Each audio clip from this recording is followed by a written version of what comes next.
understood. Only thing I wish you good. Right back where we left off.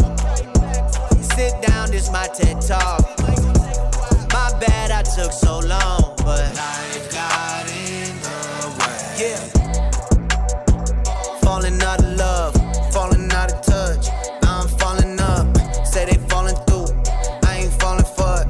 How I'm feeling numb, feeling like I want the feeling like when I begun. Don't feel like a son, trying to remember some. Be forever young, this the Neverland, but we never run.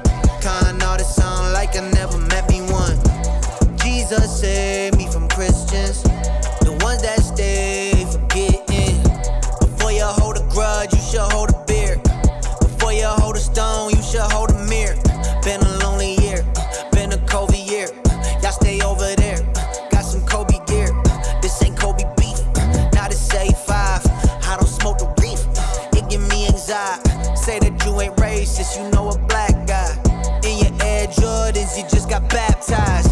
Man, this whole town give me bad vibes. And my pronoun is just that guy. Don't be that guy. Am I falling from the sky or falling in your hand? Is it a disguise or is it in your plan?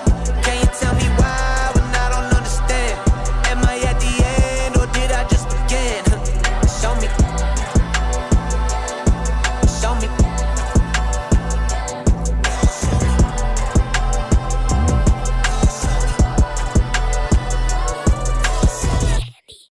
Don't forget me.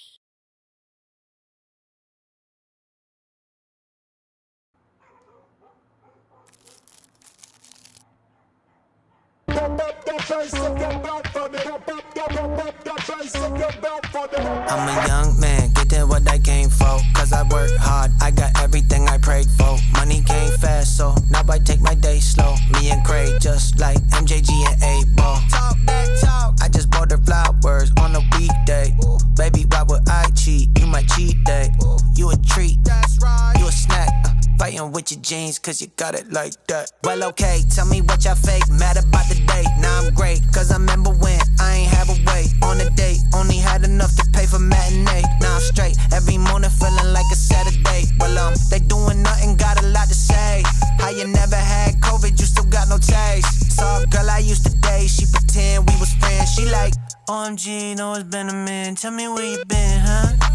Been about it, hey. Back up off me, man, it's getting crowded. Hey, when I'm in Cali, got it in and out it. Whole lot of goofies in the spot, so I'm dipping at it. Adios. In the gym, getting brolic. At the party, we don't bother anybody. Always kept it solid. You know I always kept it solid.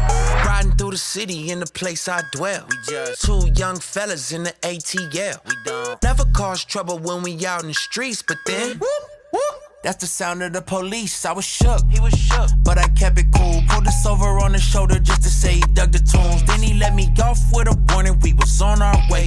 45 in a 50 till I hit the highway. Been about it, glory to the Father, I don't do the drama. I went vegan for the weekend, now I'm back to beef and broccoli. Sipping sake, practice wabi-sabi, I don't need a thotty. My girl got that body yachty, when we walk inside the party, they like, OMG, know it's been a minute, tell me where you been, huh? Been about it, hey. Back up off me, man, it's getting crowded. Hey, when I'm in Cali, got it in and out it. Whole lot of goofies in the spot, so I'm dipping at it. Adios. In the gym, getting brolic. At the party, we don't bother anybody. Always kept it solid. You know I always kept it solid.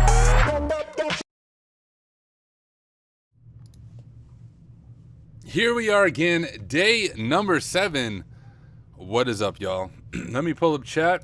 If you are lurking, which it looks like a bunch of you are, we have 30 people already watching. Hey, jump in chat. Would love to hear where you're joining me from. But let me... Guys, I'm still not over this cold. That's crazy. I've been streaming for 7 days, but I've had this cold even longer than that. But let me jump up the chat. We got Zero Cool checking in. We got Grim Actual. We got Drewzilla. We got Dario TG. We got Nefos. We got my friend Chris. We got AZ Cowboy 1. We got Will Lopez. We got Inebriated. We have Caden 64, Hoy Manoy, Will Lopez, R2D42000. Love the username. Brandon Corbin. Lucky 0xD1C, Saint Stephen 916, Yoshi Log Hunters. What is up, y'all? I need to make a music playlist. Need me to make one? Here, I'll send you the playlist that I'm listening to right now. My playlists are all just from YouTube. There, that's the one that I was playing before the stream started.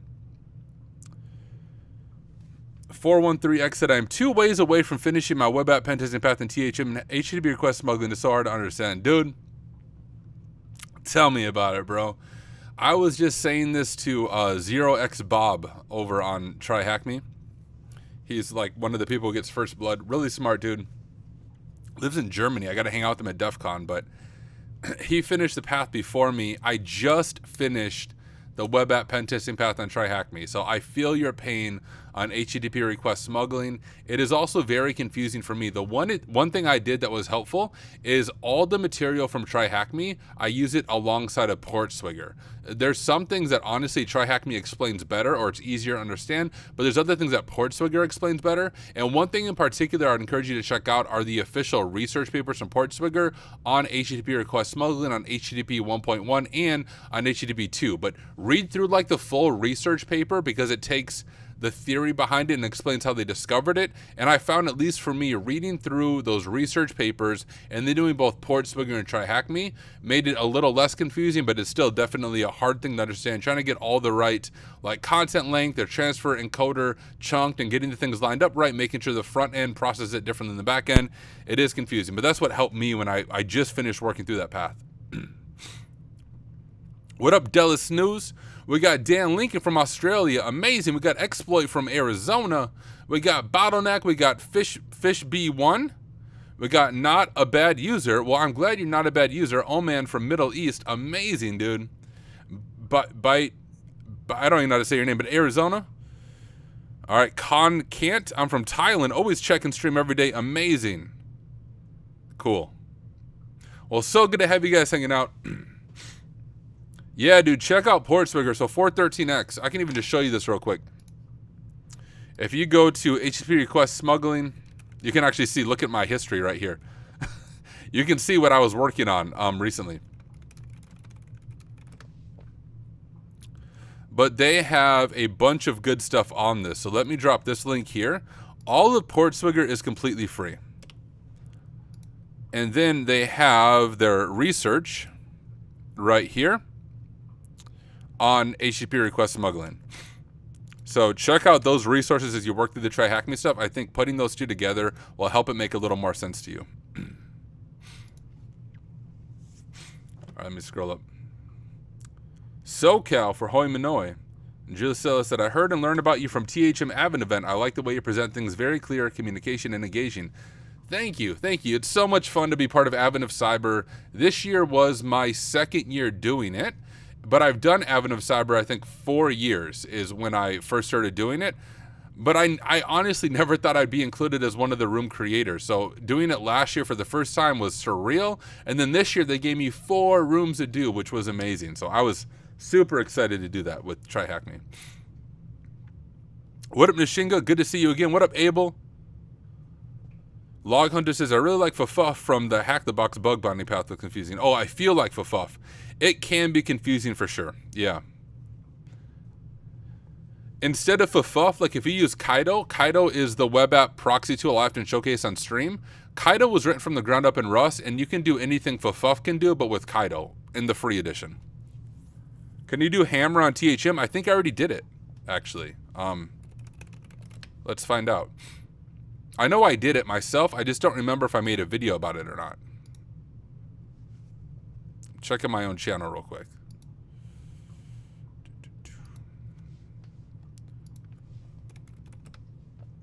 No, I did not stream it, but I did do the room. Do I have a video on Kaido? I don't have a standalone video on Kaido, but if you watch any of my streams or videos, you'll see me using it. Well, Informix live from an airplane looks like casting on the TV. That is so cool that I am in the airplane with you somehow, some way. Yeah, Fafuff, once you understand the syntax for Fafuff, it's amazing. Coder said no video. Coder, I think it's on you, my friend. Everybody else has video. But okay, guys. I do not have a video going through how to set up Kaido, but Kaido does. I'll show you. If you make a free account on Kaido and you log into Kaido, you have the tool from the Cyber Mentor, my friend Alex there, walking kind of an overview of Kaido. So just make an account at kaido.io and then log in and you'll see it. Oh, do I have a video of Hammer on my channel? Okay, I thought I did. Thank you. Quick question. Did you use Hack a College Degree to get your degree in 7 months? I don't know what Hack a College Degree is. I got my degree through WGU. But see, it's a little, I'm trying to think of the right word. Dishonest isn't the right word. But when I say I got my degree in 7 months, you need to understand some of the context behind it. I already had a master's degree in unrelated field, which means like all my generals are done. So to get my bachelor's, I just had to do the IT classes. So I didn't have to do the full bachelor's at WGU, just the IT stuff because I already had a master's degree. What is up, Kimberly Can Fix It? Good to have you here. All right, y'all. Geez, that was loud. I hit my desk with this pen. The plan for today, and I know I change my plans all the time, but that's because I just like to focus on different things. Yesterday, we were going through a Vulnlab box, but today I wanted to dive back into Slayer Labs. Now, I released my video we made a few days ago about Slayer Labs. Long story short, Slayer Labs is a platform with multiple cyber ranges. What makes it different than other platforms is the cyber ranges have 20 plus machines all in one network, and you're not looking for flags, you're looking for information. So you have to perform proper post-exploitation and everything. And so we're going to dive back into that, but we're going to treat it like a legit internal pen test. I think we'll learn a lot together through it. And also, I'm going into it blind, haven't prepped at all. So you'll watch me learn as I go through it as well. Log Hunter says, I'm going through WGU right now. What is up? Welcome to the Night Owl family, my friend. Oh, man changes credits amounts in the college mainframe. Yup, exactly.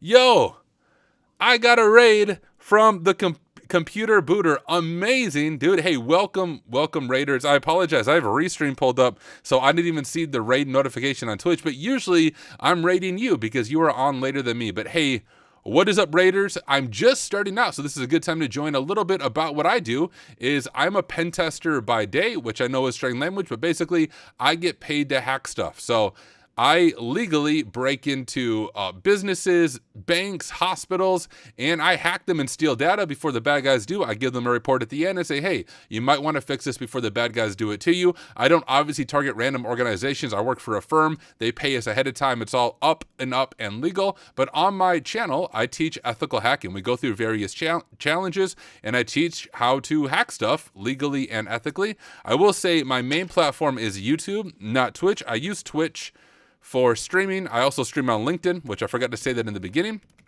So you guys are welcome to join the stream on whatever platform works best for you. LinkedIn, YouTube, or Twitch. On LinkedIn and YouTube, I stream under my name, Tyler Ramsbey. And over on Twitch, I stream under the name hack_smarter. But once again, this is my main channel. So if you have not subbed to me on YouTube, you should. I have over 500 videos on there teaching ethical hacking, everything from beginner to advanced. That's obviously my bigger platform. I have a little over 30,000 subs, but let me drop a link in the chat if anyone wants to come join. But good to have all of you here. But let me close some of this stuff out. The other thing about my stream that's probably a little bit different is I suck at video editing, but I always need to make videos for YouTube. So during the live stream, it's almost like you're on the taping for a TV show. I hit record and I do like an intro for the YouTube video that's going to get posted on later, but you guys are in the live audience, and that's how I make most of my videos. I'll answer a few more questions, then we're going to dive into our hacking for tonight. Fran said, what platform do you use for learning new techniques? I have platform ADHD. I jump from platform to platform to platform to platform. The platforms I use, I'll shout out a few. Try Hack Me, Hack the Box, Vulnlab, Pwn Labs, Slayer Labs, Portswigger. I think those are the ones I use on a regular basis. So a bunch of different platforms. How long have I been hacking for? You know, I actually haven't been in the industry for very long. I've only been in IT in general for about 4 years now. I started at IT support level 1 4 years ago, doing your typical help desk stuff, asking people, hey, have you restarted your computer? All that fun stuff. And about a little over 2 years ago, I finally landed my role that I was aiming for as a pen tester or an ethical hacker. I work for a firm in Seattle. I don't live anywhere near Seattle, so I am fully remote. I bring my kids to school and I stumble down my basement steps, and here I sit as I hack stuff. And that is my day-to-day. But I hack stuff during the day, hang out with my kids when I get off work, and then when everyone's in bed, I hack some more and share it with all of you. Sorry, Discord has been the biggest blessing in my journey. Thank you so much, and thank you for reminding me to promote my Discord. If you are not part of the HackSmarter Discord, you should come join. If you go over to our website right here, hacksmarter.org, here is our cool little terminal. But if you cat out discord.txt, you can grab an invite link to our Discord. What sets our Discord apart from other InfoSec communities is mainly we have no paywalls. Everything that I do and everything our community does is free, just as a way of giving back. We host regular meetings, we do workshops, we have career coaching, but all without costing you anything. And hey guys, one quick event promo is on Try Hack Me. This Friday, a new challenge room is coming out by yours truly. So new challenge room this Friday on Try Hack Me. I am the creator of the room. It is easy level. I think you'll be able to make your way through it. But then on Saturday, the very next day in the HackSmarter Discord, I am hosting an entire workshop on developing a hacking methodology. And I'm going to take you through my machine I made for Try Hack Me. The machine is all based on CVEs I have personally found, or 0 days I have personally found. So it's not me looking at other people's research. The machine is literally based on attack paths I found in a real software in the real world, and I made a machine out of it. So I think you'll enjoy it, but I'm leading a workshop or a demo that Saturday on the Discord, that Saturday night, where I'm going to talk about that, talk about how to find CVEs and all that fun stuff. So come join. Mugstep said, my platform is building a web app and then hacking it to realize how much I suck. There you go. But okay, y'all, let's dive into the hacking for today. I will give a quick recap before I start recording for YouTube. Whoops, maybe I should go to the right website. Code being, so you just hack remotely. I do. My firm does like social engineering on-site stuff, but I personally don't do that. I have 2 young kids, and I prefer to be home, not traveling. But here is what we're going to do. We're going to dive back into Slayer Labs. I'll give a quick recap for those who missed previous streams about this. But Slayer Labs is a platform or a cyber range where if you subscribe, you get VPN access, and there's a bunch of cyber ranges we can go through. Right now, we are working on Roadhouse, and it seeks to emulate a real-world environment. So a lot of CTF platforms, you just have one machine that you target. You try to get root on it. On this one, we have a collection of 25 different machines, Windows and Unix. Overall difficulty is intermediate. We have a wide variety of volumes with a focus on web apps and pivoting. We have 2 domains and 3 subnets. We have full stack of pen testing from enumeration to pivoting. And that's what we are going to work on. If you missed video number 1, you didn't miss much. We just compromised the first machine. If you go over to this, which you don't have access to unless you get a subscription on Slayer Labs, but you can see here's all the machines that we are working with. We have these like level 1 machines right here. These aren't dependent on anything else, but as we compromise them, what's different than your typical CTF is in a CTF, you're looking for like flag.txt, not so on Slayer Labs. You're supposed to treat it like a real world pen test. So once we compromise the machine, we do post exploitation. We harvest hashes, we harvest creds, we harvest emails, anything that we might find that's sensitive that will allow us to pivot deeper into the network, which is exactly how you do it in the real world. Once we get some of these compromised, we can jump to the second level here. And then after the second level, we're going to have to set up pivoting, I'm pretty sure, and we'll have to pivot deeper into the network using one of these as our pivot box to go to the boss levels and then the final level. So that is going to be our plan, but I did some things different than last time. But I'm going to start recording and I'll explain it for you and for the people who watch it after the fact on YouTube. Before I do that, let me check out chat and make sure I'm not missing anything. When can we upload the video of walkthrough from THM? After 48 hours? I believe their rule is 72 hours, but no one's going to yell at you if you do it sooner. How did I get so good at hacking? Just study, my friend. Just studying. Like I said, I've only been in IT for 4 years, so if I can do it, you can too. But what I do is what you see me doing now. I love this stuff. I truly enjoy like solving these puzzles and learning more about cyber, learning more about coding, scripting, all that stuff. So outside of hanging out with my family, I do not have a life. I do not have any other hobbies. Like I am sitting down here basically every night, even if I'm not streaming, I'm generally at my computer working on a lab or learning something. So in the beginning, it seems overwhelming, but just take it one day at a time. Your goal isn't to become a hacker in one day. It's just learn something new every single day. And as long as you are consistent, you'll be amazed at where you're at in a year, 2 years, 3 years. So you have to write a report after. Yeah, so the way a pen test works is, well, I don't do anything really with the clients. There's a sales team and project manager at my firm. I just do the cool hacking stuff. But I'm told, hey, here's the client you're working with this week, and I might have 5 days to do the pen test on a web app or a network, whatever it is. And at the end of that, I prepare a professional report for them. But most pen testing firms have like internal software that makes that a little bit easier. But you do need to be good at writing, documentation, and communication. A lot of people think I also make rap music, but the hacker is just like a socially awkward person in their basement with a black hoodie. I am in my basement with a black hoodie, but you do need to be able to communicate, because at the end of a pen test, not only do you give the client a report, but you often do a debrief, which means I will jump into a meeting with the client, I'll share my screen, I'll walk them through the report, I'll explain each vulnerability and give some suggested ways to remediate it, and you're always speaking to different levels of people. So you might be speaking to a non-technical audience like the C-suite or some technical people, so you have to be able to change how you communicate based on the audience. And honestly, one of the best ways to prep for communication is streaming on Twitch or YouTube or whatever it is. When you stream, you are forced to talk and communicate and explain vulnerabilities, and this is by far the best prep I've ever done for doing those debrief meetings and communicating with clients. How long does writing the report usually take? Good question. A lot of people say report writing sucks, and the reason they say that is because they suck at managing their time and managing their schedule. So where I work, we get the last day of the pen test, the full day to work on the report, but I generally don't need it at all, because here's what I do. I will hack from, like my work shift is 8 a.m. to 5 p.m., but I'll usually like actively hack from about 8 a.m. to 3:30 or 4, and then by the end of the day, just to be honest, my brain is kind of fuzzy, and I'm not very good because I'm looking at the same stuff the entire day. And so I try to take the last hour of every workday to work on my report. So I work on my report at the end of every single day. And when report day comes around, my report's essentially done. I just do a quick QA, read through it, and it's basically ready to turn into the client. Do you have a video of the way a professional report is written? It's like a thesis considering the tone, formality, and references with the tools used.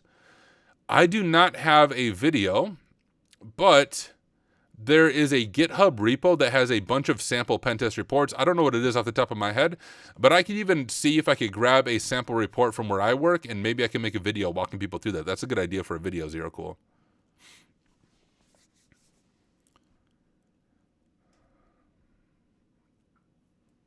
Mugstep said, executive summary versus technical summary. My favorite parts of the report is when no one listens and you don't have to rewrite the report for the retest. Yeah, when they don't fix anything, that's unfortunate. But hey, they're paying the money either way. That's on them to fix it. Do you take notes when you are studying or doing CTFs? Absolutely, I do. Here, I'll give you guys a glimpse of my notes. Let me go to here.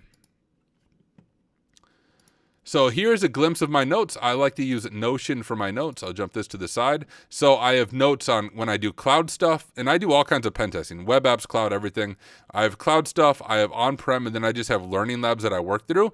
And these are relatively new notes. So I only switched to Notion maybe a year ago. Before that, I used OneNote and then Cherry Tree. So this is really a very, very, very small percentage of my total notes. But like, for example, if we look at cloud, you can see all the cloud labs I've worked through. And if you click onto any of them, I need to make sure they're public cloud stuff. Like, I'm pretty sure this one is. If you click onto any of them, you can see I have detailed notes on how I do everything. So I can always refer back to my notes. Same with on-prem, right?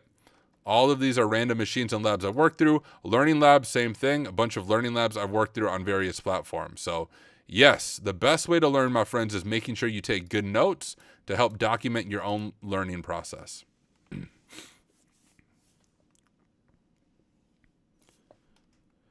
Chris said, can always rip my report video apart, Tyler, if you want, from a pro perspective side. Oh, did you make your report video? Hold up.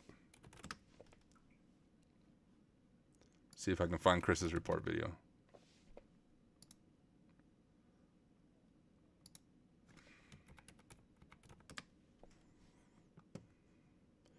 Why can I not find your channel all of a sudden? You've been banned from YouTube, Chris. I apologize. I'm even subbed to you, but you're not coming up. Give me 1 second. Oh, hey, I found you. All right. Let me see if I can find your report video.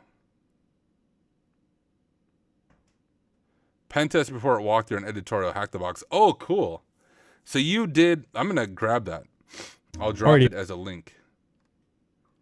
In this video, I break down how to create a penetration test report for the editorial machine from Hack the Box. Clear your document findings for clients, preparing for a certificate exam. Clear and concise reporting is a crucial skill for any ethical hacker. Dude, that's awesome. Let me grab this and drop it in chat real quick. So if anyone wants to check out Chris's video, I just dropped it, but he does a machine on Hack the Box and writes a professional pen test report on there. Nishinga said, "One knows wild. I'm almost positive someone hacked into my school's network hours ago, and I don't think they were aware of it. Is this my chance to pitch them hire me as a blue teamer?" Yeah, I would at least let them know if you have some evidence of it.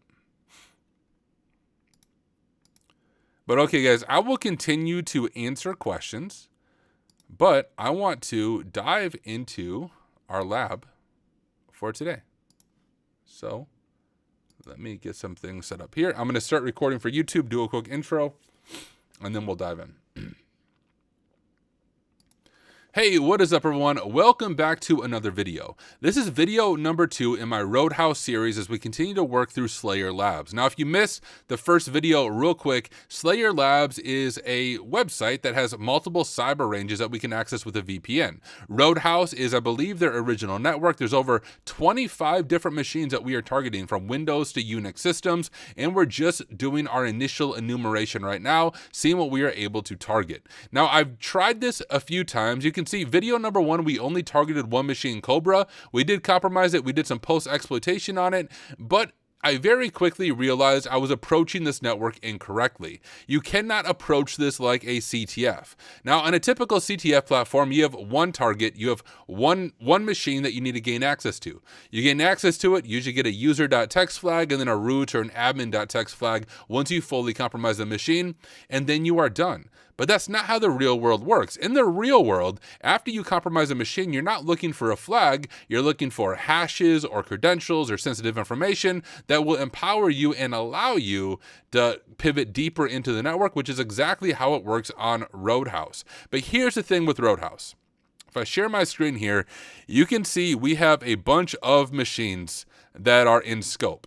And initially what I was trying to do is just go through machine one by one to see what it was like, but that's the wrong way to do it. When I do an internal pen test, that is not how you do it. On internal pen test, you might have 100 or even more hosts that are in scope. So instead, what I ended up doing offline was a few things. One, I made a scope.txt. So I have all these machines together so I can target them all at once. And I also did some scanning ahead of time.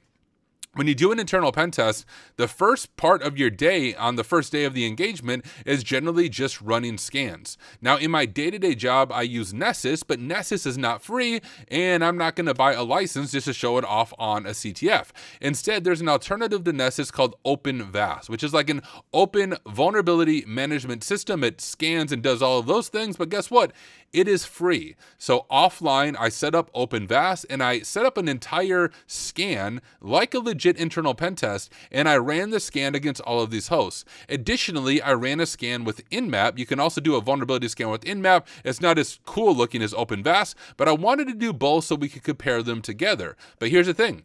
I haven't looked at the results at all. I wanted to look at them while you are watching me to give you the full thought process and as I work through things. Now, if you need help setting up OpenVAS, that's out of scope for this video, but they have good documentation online. I quite literally just followed their documentation on getting it running, and I was able to get OpenVAS up and running. Let me show you everything that we've done. So if I pop open my notes here, you can actually see my notes right here. We'll drop this over here. But here's Roadhouse. I set up OpenVAS, and here's the documentation. If you want to set it up in Kali, I will drop it over here. But to be honest, I've never used OpenVAS. I have only used Nessus in the past. So this is my first time setting it up and getting it running. But the commands are relatively straightforward, but it does take some time. So for it to download all the signatures and stuff that it needs, to install it's going to take you probably 25 to 30 minutes. That's about how long it took me. So I definitely was going to do that while I was streaming. But I got it installed. These are my credentials. Once you set up OpenVAS, it randomly gives you a password. So just make sure you pull that out of the terminal when you set it up. Here is the URL for us to log in, and this is how you start and stop it. Here is from Cobra, and Cobra was the only machine we have compromised up to this point. It was vulnerable to Eternal Blue, so it was easy for us to pop it and get NT system authority access. And really the only thing on Cobra for post-exploitation were hashes. So we use Metasploit, we dump the hashes, and those are there. They might come in handy as we target these other machines, we do not know yet. But I also use Nmap. So if I pull this open, like I said, I haven't even looked at these results myself, but you can do a vulnerability scan with Nmap with this syntax right here. So here's Nmap, and then I'm passing it my scope level 1.txt file, and I can show you real quickly what that looks like. Cat scope level 1. So this is what it looks like. It's just all those IPs in one file.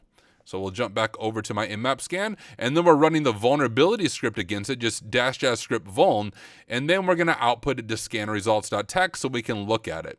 But here are the scan results. What it did is it scanned every single host and looking specifically for vulnerabilities. One good example of this is the host 1.28 is Cobra, the one that we compromised in the last video with Eternal Blue, and you can see that it detected it, that it was vulnerable to Eternal Blue code execution and Microsoft SMB1 servers, and it detected it. But I ran this against all the other hosts, so we can look at this, and we can also look at OpenVAS. Now, real quick, I realized I'm missing some stuff in chat. Let me just scroll up a little bit.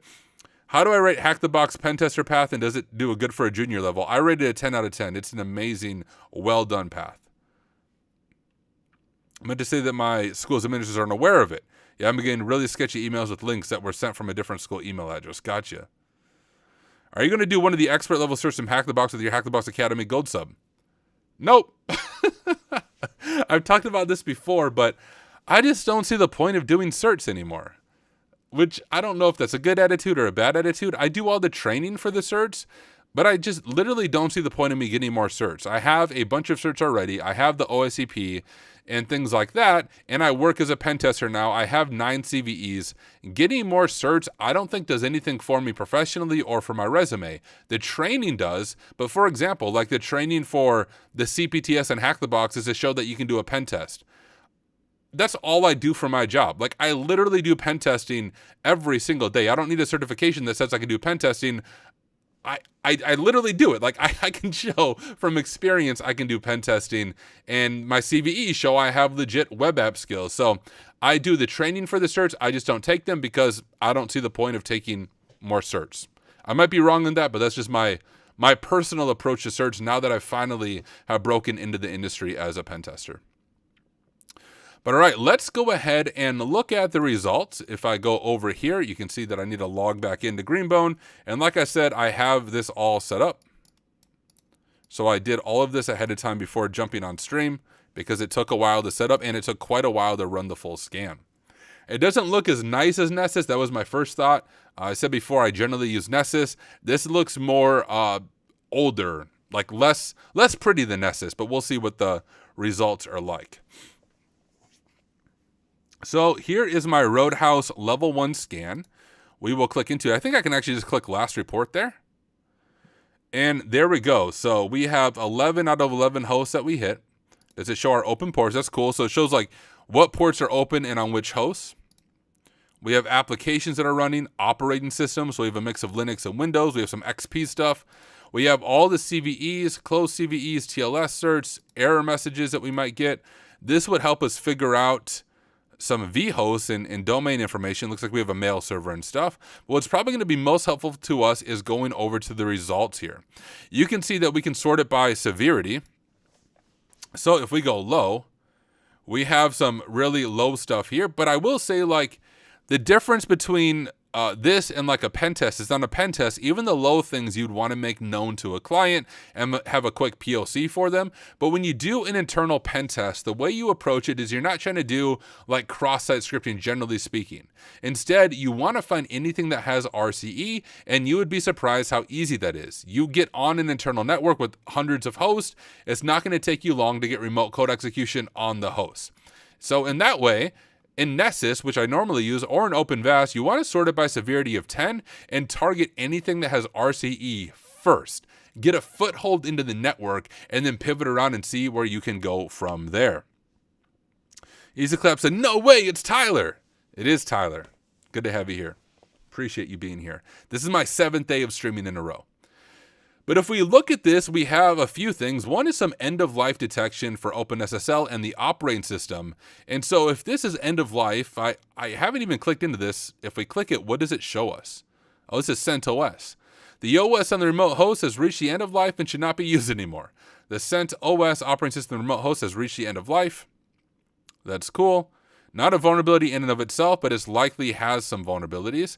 We have this one on Windows of OpenSSL, also end of life of 2023-09-11. This range was created in 2020, so any vulnerabilities that would target this would be not the intended path for the range, so I'm not going to worry about that. We're going to pretend like we're living in 2020. We have this, vulnerabilities could allow remote code execution. This is the machine that we compromised, so if we didn't already know it, OpenVAS picked up right away that that machine was vulnerable to Eternal Blue.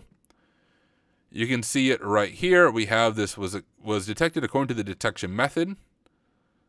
Successful exploitation could allow remote unauthenticated attackers to cause denying the service.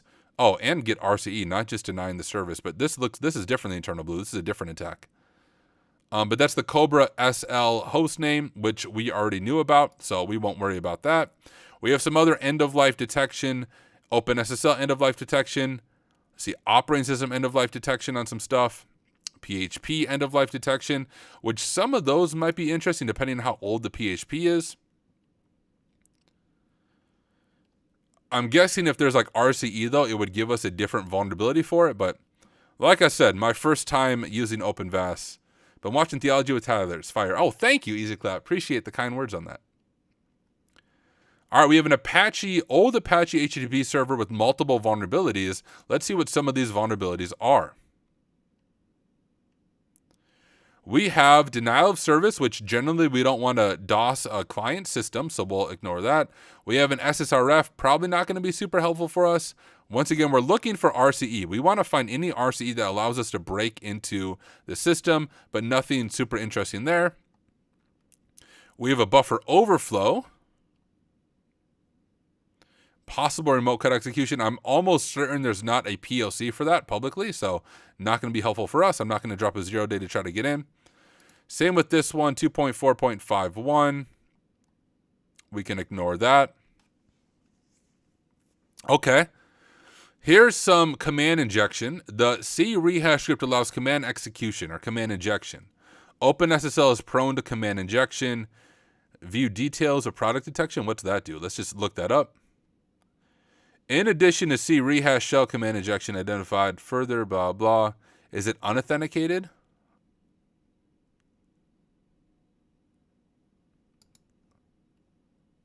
I wonder how this even detects things.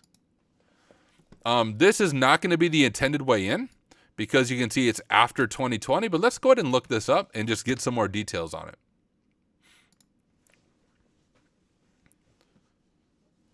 The C rehash script does not properly sanitize shell meta characters to prevent command injection were found by code review. Okay. Is there a POC? I don't think there is.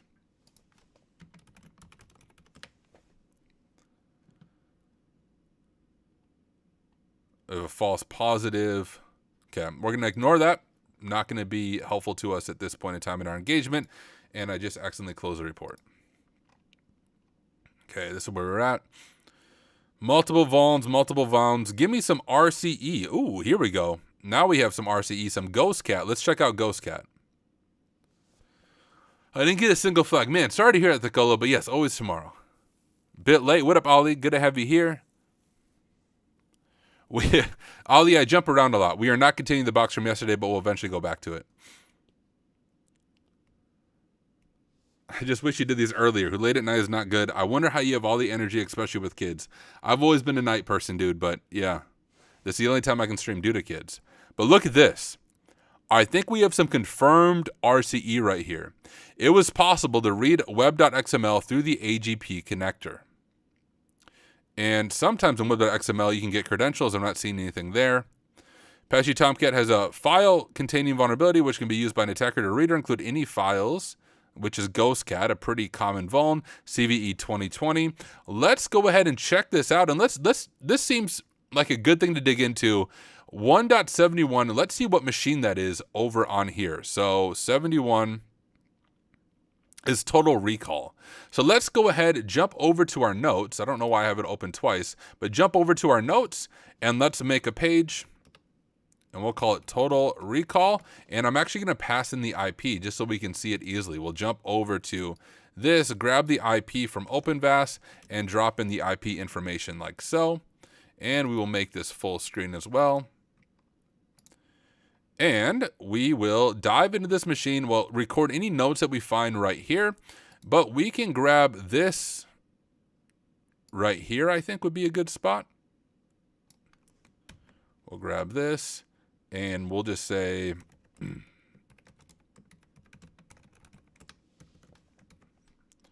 we'll put that in there so we have the information that is vulnerable to GhostCat. And I think GhostCat is not that difficult to exploit. I'm curious if there is a Metasploit module for it. Otherwise, I guarantee you there are POCs all over GitHub for it. Let's find out. Aha, that's what I thought. Use O. Let's see our options for running it. We need to have a file name. So we can go ahead and just do a quick POC, make sure that it works. We'll set our host to whatever this IP is. And I don't know if that was the default port that it was on. We could check that. Port 8009. Yep, so that is the right port. And we'll go ahead and do run and let's see. And there we go. So we have confirmed that we do have a host vulnerable to the GhostCat vuln. So we can go ahead and grab that. Why is it? There we go. I don't know why it was dropping out there. And actually, I'm going to go ahead and clear this. And we're just going to add a note here. So OpenVAS discovered that this host is vulnerable to GhostCat, confirmed with Metasploit. And we'll drop in the information right there that we have file read on the machine. Yo, what are we doing? We're jumping back into Slayer Labs, but I ran some scans with OpenVAS and Nmap to treat it more like a legit internal pen test instead of like a CTF. Which I think is the proper way to approach a machine like this. But now that we can read it, and this is, we should see what ports are open on this machine because there might be some other ports or interesting files that we might be able to read. There's other things with Apache that would be helpful to read instead of web.xml. Can I, let's go like this. We'll say, let's go like that.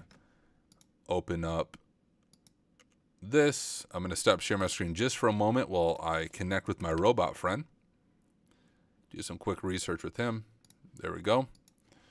I'm doing a CTF. What are some files I should read?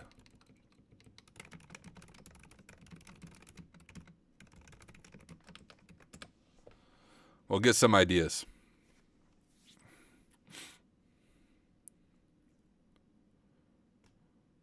Okay, I was hoping web.xml would include credentials because I've seen that in the past, but I don't think it does. We should be able to get the Tomcat. If we can log into Tomcat, though, we can get RCE.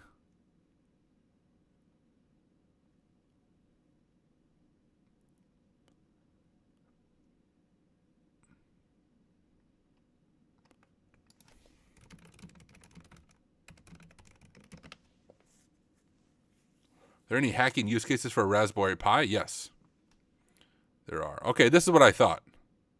Let me grab this. Set file name. Ah. Okay, so it must not have discovered that.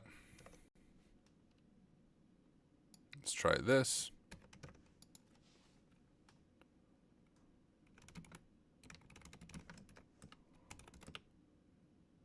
Wait.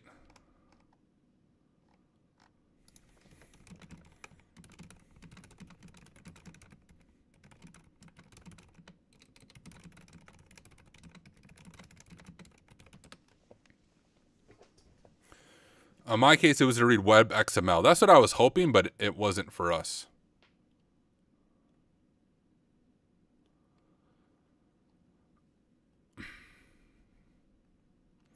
Like, we got web XML to work.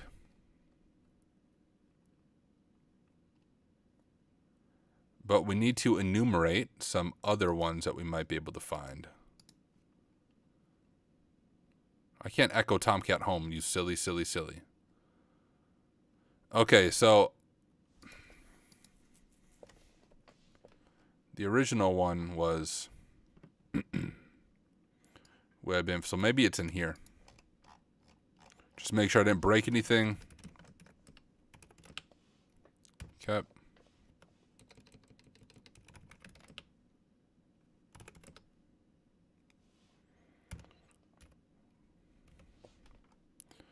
All right, what are some other files on webinf that might be worth reading?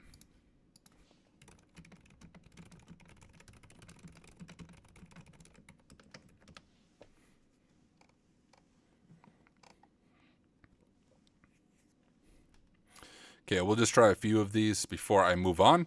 And like even in a legit internal, I would write this up for the client, but if I can't take it any bit further, I wouldn't do much more with it.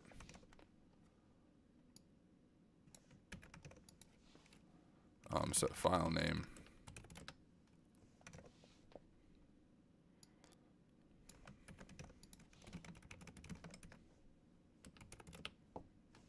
No, I'm striking out on all these.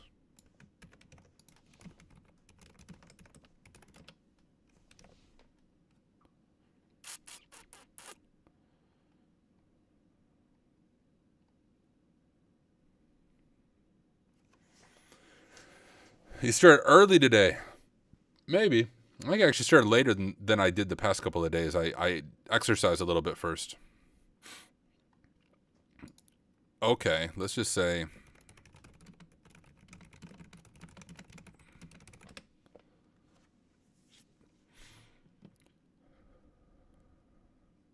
I'm not going to have permissions to read those, silly.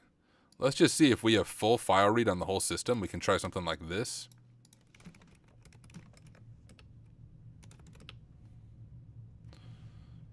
Okay, that doesn't work.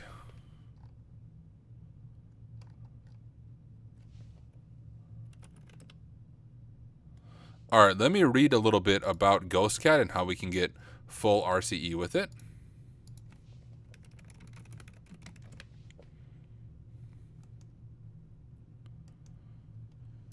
Can we actually include files? File read inclusion vulnerability. This is enabled by default, blah, blah. A remote unnamed attacker can exploit this to read web application files from a vulnerable server. In instances where the vulnerable server allows file uploads, an attacker could upload malicious Java server pages within a variety of file types and trigger this vulnerability to gain remote code execution. All right, so that might be worth trying to see if we can upload the file. And we could even just go make sure Apache Tomcat and everything is running properly. Let's open up Kaido. Hit start. And we'll see if we can get a file uploaded. Create a new project for Slayer Labs. Open up our browser. Go here. Close this extra one. Close this. Close this. Go to our notes. Grab the IP. I did not mean to do that. I just want to copy the IP, not go to that freaking page. Okay.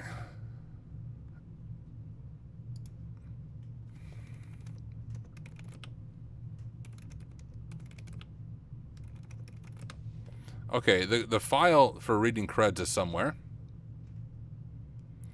Tomcat users.xml. Okay, let's try this one. Did I not try that?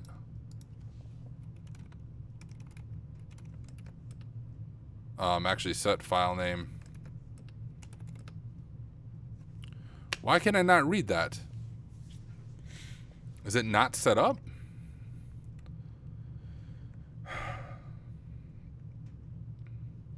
Know that for Tomcat 7s, roles required must be the single admin role, blah, blah, blah, blah.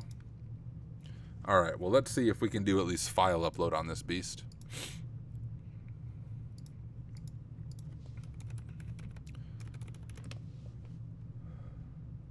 Isn't this RFI sort of? Yeah.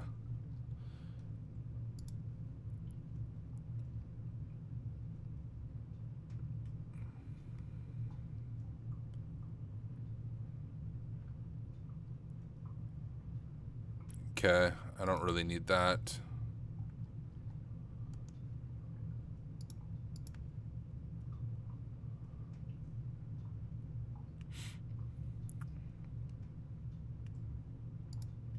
And this is just GhostCat reading the file.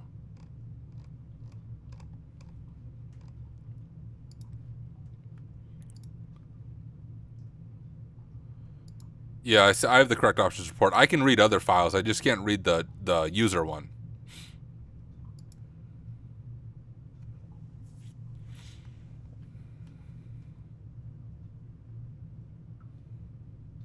Who does a .exe for the exploit?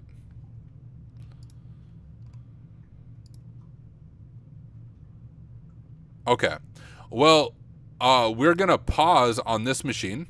We'll come back to it if we are completely stuck. We do know that we have full file read on this, at least on the web server, but we're not able to read much besides the web.xml, although, what are the default creds for it, I wonder?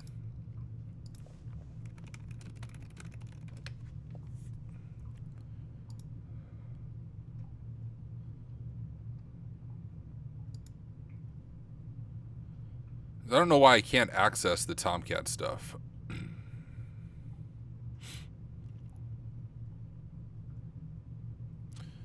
And maybe it would just be default creds because they don't have the file set up. Possibly. Because all these people are saying open Tomcat users, right? Manager, admin, system password. There has to be a reason that the creds aren't there.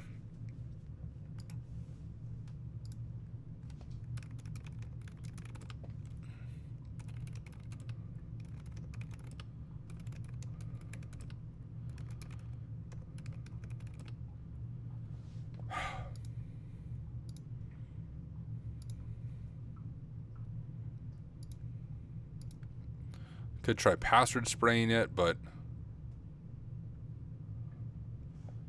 I tried like all those just now.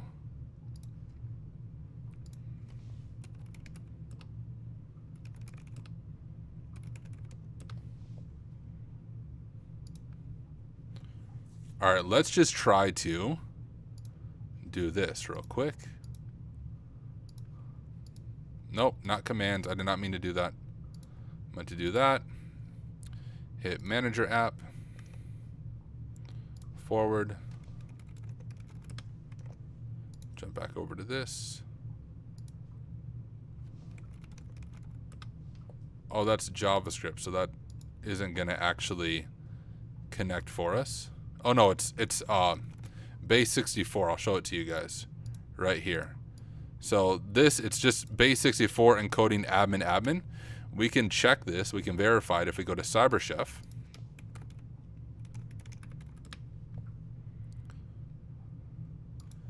And go like though, and then from base 64, you can see it's just doing admin. So we can try it ourselves. If we do something like, I'm trying to think of the proper way to do this. If I send this over to automate, and we grab this for our payload, Tomcat secret. I don't think secret's actually a default password for it. It's just an example there. And we add this as our placeholder.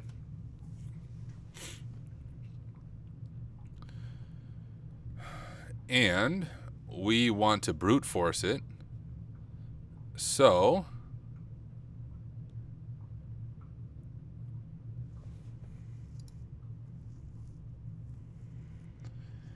I think if I go like this and add a prefix to my workflow, and we call it admin for the prefix, and we add that, we don't need a URL encode, and then let's go ahead and add another workflow, and we'll base64 encode. We'll add that. So it'll add admin to the prefix, and it will base64 encode all of it, I hope. And then we'll use rocku.txt for our word list. Let me hit run on this, and let's just see if it does it right. Yeah, I think it's doing it right. Let me grab this example right here. And yeah, you can see it successfully did it. Admin, and then the password, and then it's base64 encoding it for us. So we can very quickly just run through a list of possible passwords and see if we can brute force it. Do we talk about science things here? I need intellectual input on something I'm curious about. No, not really. I just do hacking stuff. I'm not a scientist by any means. What up, DJ B-Sec and Chris Whitlock? Team SC. Well, I don't think this is the way in there. We can go back to this, change our preprocessor, and change, we'll do prefix again. And our prefix we'll call Tomcat. Add that, and we'll try that again. Can I move that up? There we go. And just try that real quick.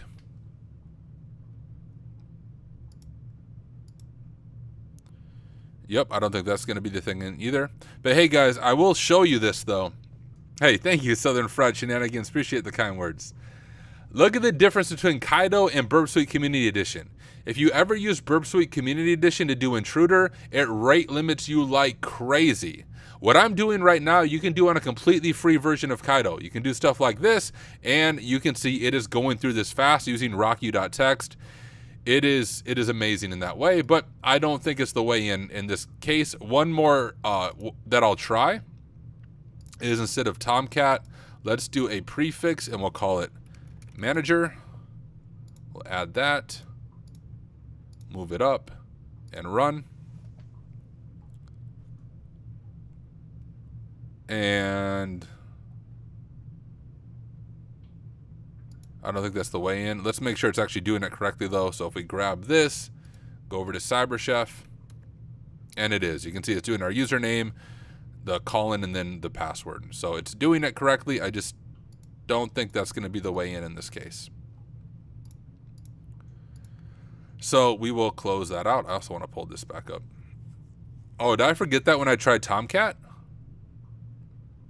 Good call. You know, just for good measure, let's try it again, because maybe I did forget that.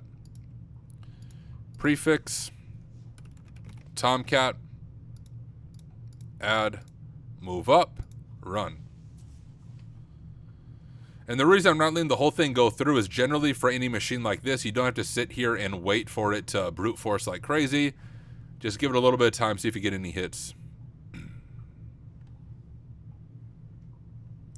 Are there any labs on Try Hack Me and Hack the Box for Kaido? There is not, but I mean, you can use it in any of the web app labs.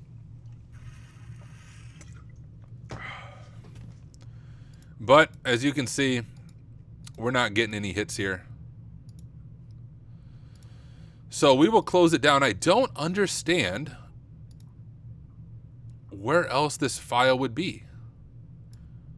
We can read web.xml, but we can't read Tomcat users. That just doesn't make sense to me. So if I do options, and if I set file name to conf,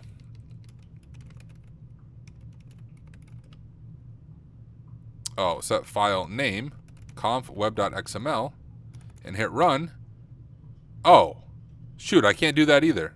I'm doing something wrong now.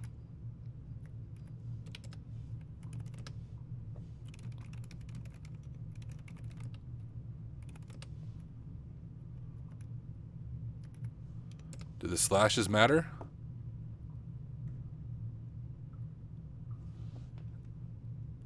I definitely had that working before, guys. Am I crazy? Oh, we're looking at the wrong thing. Come on, Tyler. You freaking noob, dude. You are such a noob. Okay, now let's try that.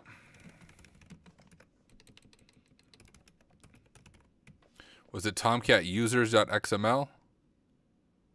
I'm blaming you guys. No one pointed out to me what I was doing wrong. It's your guys' fault, not mine. Tomcat users.xml. Oh, that still doesn't work, though.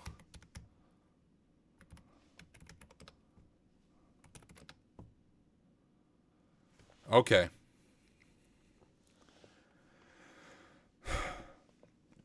That's fine. We will probably come back to it. So we know Total Recall is for sure vulnerable to this. We could go ahead and look it up on our in-map scan as well. Or I bet if we look at OpenVAS, we can look at all the vulnerabilities for that host. So if I click into the host, I don't know because I haven't used this before. We have OS identifiers. Can I see all vulnerabilities for this host? How do I see all vulnerabilities for the host?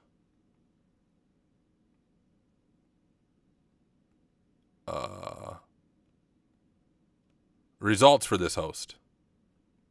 Here we go. So do we have any other vulnerabilities here that might be helpful? We have request smuggling. I don't think that's going to be our way in.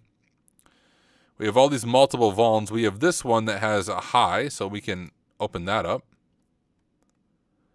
Okay, no. We have this SRF vulnerability. That's not going to be helpful to us either. We have more pages of vulnerabilities for this. Oh, let's sort this by severity real quick. All right, so on this host alone, 10.171, we have multiple things we can look at. How about PHP? Do we have RCE? Nope. All right, let's jump to the next page. Buffer overflow, decryption, rehash script, buffer overflow, no. Tell me if I miss any RCE stuff, y'all. We have Tomcat multiple vulns. What else is it vulnerable to? Request smuggling, potential remote code execution dubbed GhostCat, which we are already aware of. We're just not quite sure how to do anything worthwhile with it yet. What's this?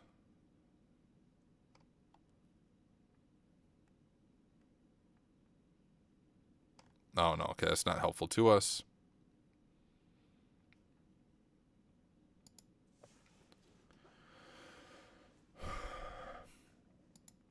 Security bypass. What's this do? Error does not process the supplied password if the supplied username did not exist.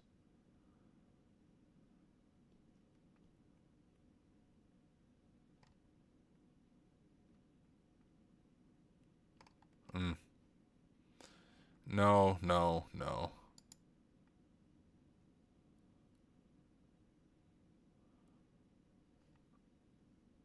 Okay. Is prone to remote code execution.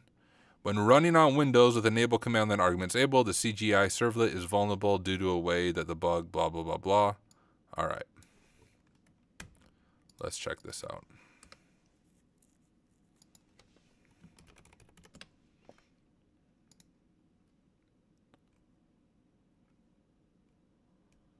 Oh, do a quick Google for the Tomcat file structure. You'll find conf is above web introductory.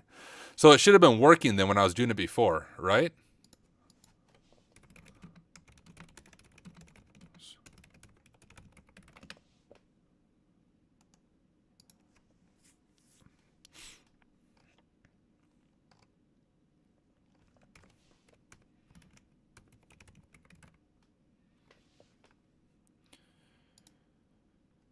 So I don't know if we can read it then.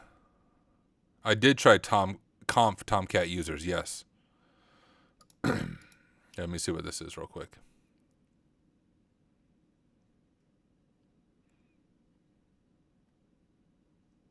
Oh.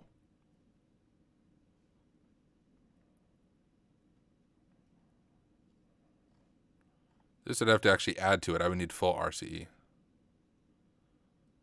Not the way MSF is showing the file name.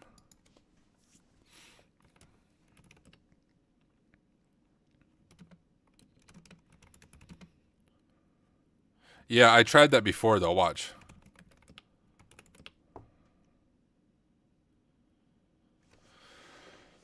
That was just my last attempt at it, because I can get this.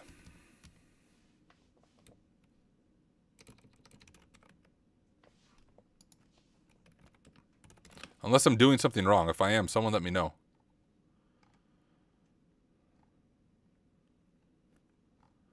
Can I set file name?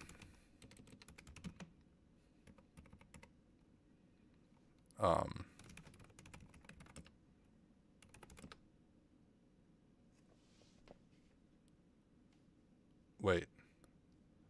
That didn't work. Oh, it didn't even take my file name.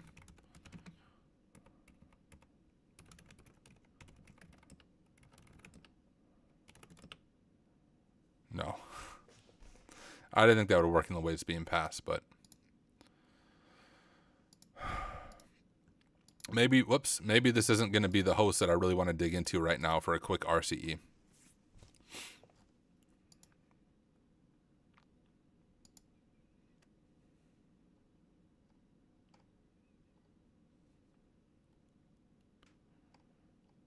Make the following changes. In web.xml. I don't think that's what the web.xml file even looks like.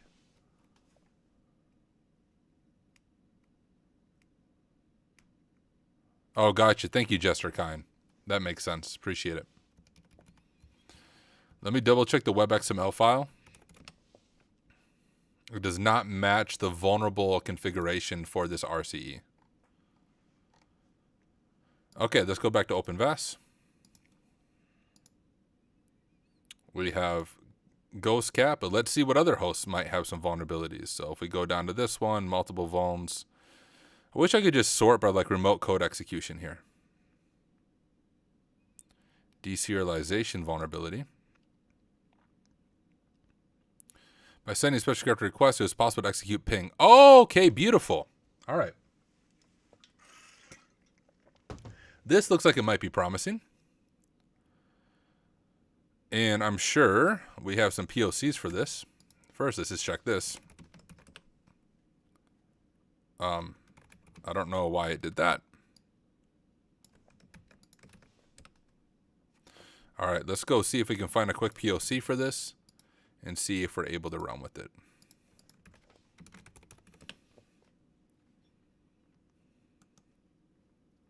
Payloads all the things.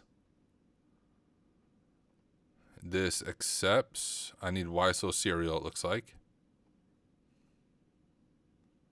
And it's also Python too. We can work with it if we don't have anything else.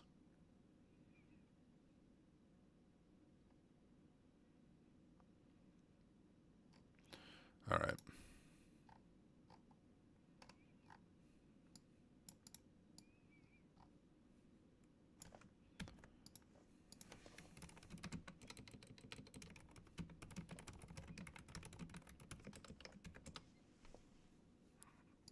I'm not going to convert it myself.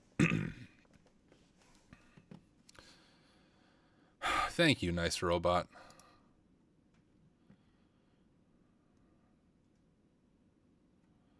And then we need to go download YSO serial.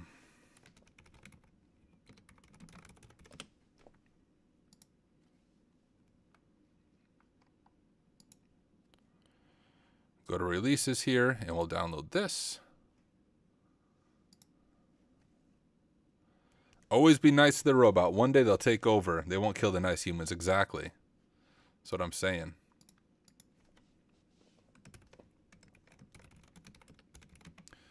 Nano, please work.py. Okay. All right. Is YSO serial done downloading?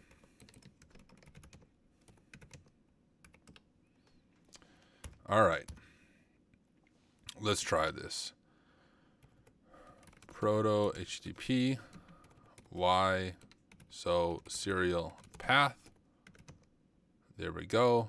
Our target. Is this? No, I'm looking. This is the one we want to work with. All right. It is 1.76. 10.25.1.76, and command we can just do or we'll do who am I.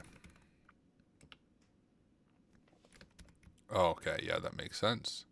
Looks like that is port 8080. Okay, let's do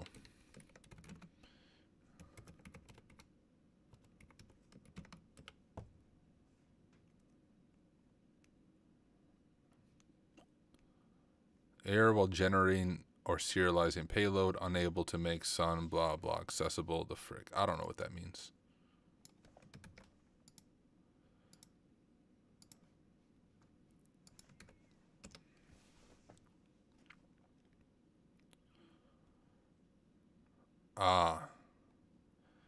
This occurs because modern Java versions of Titan access to certain internal APIs, which older versions relied on. The issue is due to inaccessible object exception, blah, blah. Here's how you can resolve it. Solution, downgrade to Java 8. YSOCR works best with Java 8. You can install Java 8 and switch to it. I need to close this. Oh my gosh. There.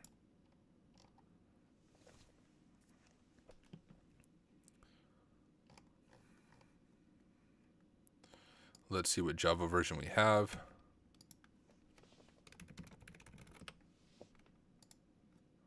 Okay.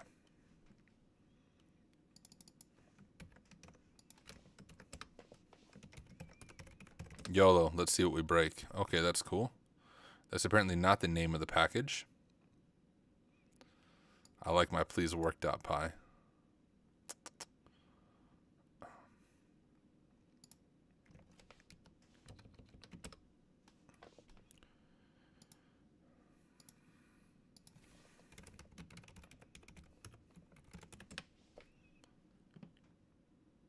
No, that surely is the right command. I did recently update, so I don't think I have to do that. Did I type it wrong?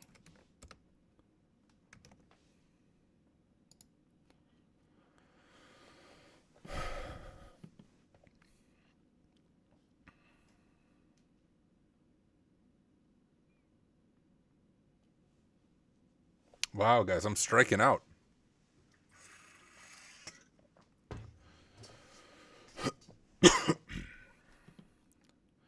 Because, am I doing something wrong here? I don't think so. Like, I'm quite literally using those commands. Is there a binary? Can I compile from source? I'm not going to spend that much work getting that to work. All right. Oh, we have WordPress.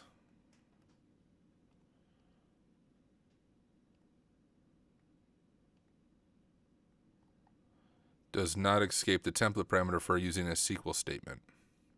By authenticated users, though. Okay. Tony the Tiger uses JBoss. Okay, gotcha. Maybe we'll come back to it. Really, I'm just looking for low-hanging bugs. I want to see what else we can get. I guarantee you there's stuff that we don't have to spend a whole lot of work doing. Drupal is prone to critical RCE. Exactly what I was saying. By doing the following subsequent requests, it was possible to execute the printf command to return the data. All right. Okay, let's try this one out. Let's close out all this stuff. I don't like having a bunch of tabs open.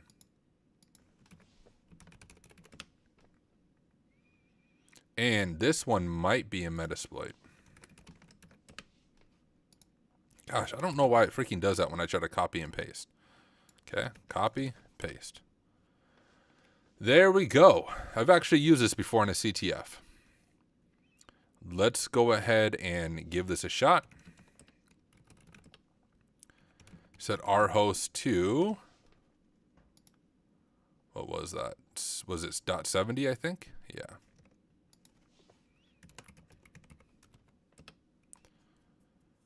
path to Drupal install. Set.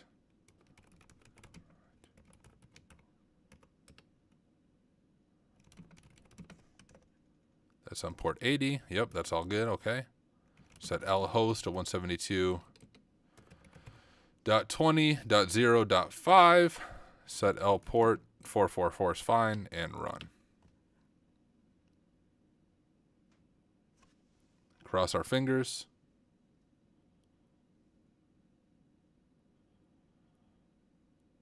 Come on. Target is vulnerable. Give me a shell or something.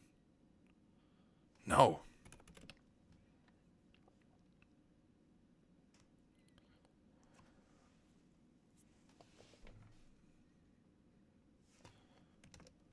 Okay. We know it's possible. Let's try it manually. Let me just read a little more about it. I already did that. Maybe we can adjust the script to work for our purposes.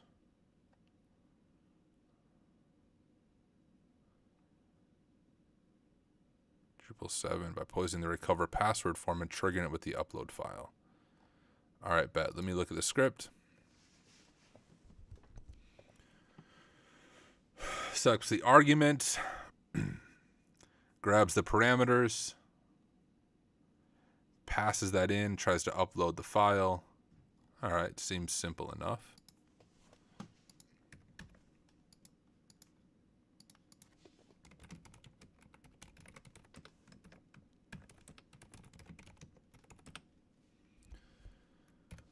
Okay, let's give this a shot. We'll do -C for our command. We'll just do ID. -F for function. Function to use as an attack vector. Default pass through. And then we need to give it our target. Do I need to pass it a port at all? All right, yeah.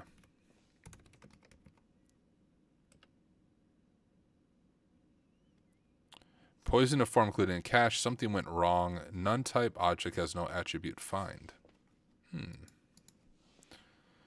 Hey, what is up? Good to have you here, my friend. From Pakistan. That's amazing. I'm going to try a different target here. Set target.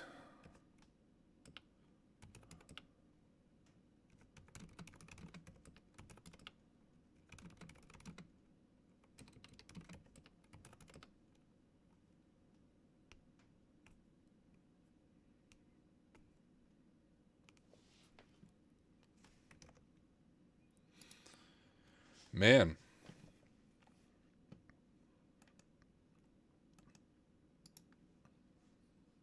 Guys, I have like terrible freaking heartburn. I had tacos tonight. It must have been too spicy or something.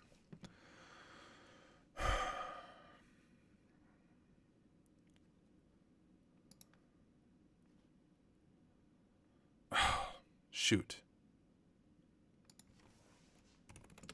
Just work. Was there a option for command I need to set? Rport, SSL false, vhost, automatic. No, it should automatically give me a shell.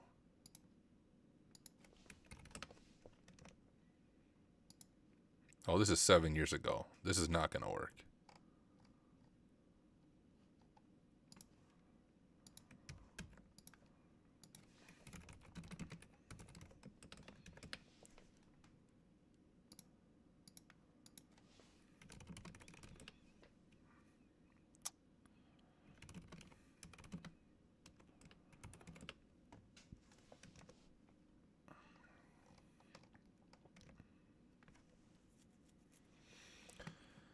I don't know, guys. Not looking promising so far tonight. I'm striking out on everything that I'm doing. That's where it's like, honestly, this network is more of like an offline thing because there's so much of this just going back and forth. I don't know how exciting it is for you guys to watch this as opposed to when we do a single machine and like I have one thing I can focus on, but oh well. I don't know how fun it is to watch me just mess around with this stuff.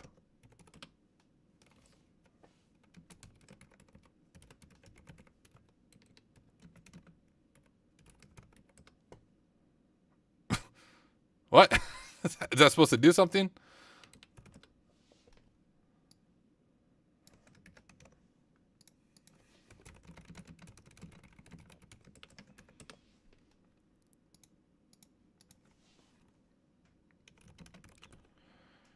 Show targets. Yeah, I don't really know. Set target 0. I mean, that should work. All right.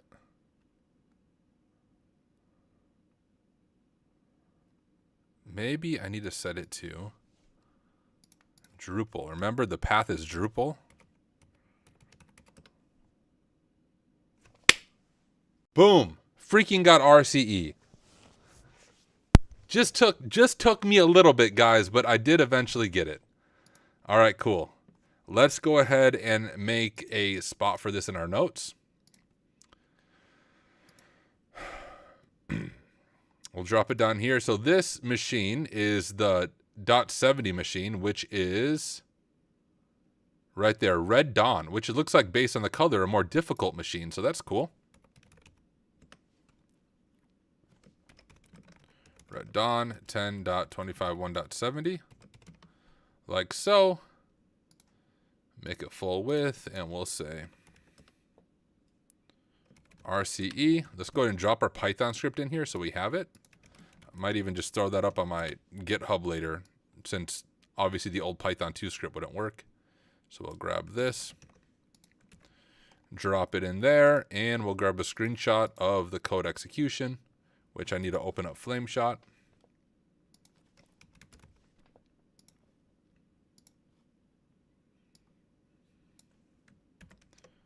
Oops.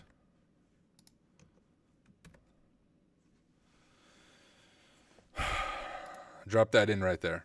All right, make sure I'm not missing anything in chat.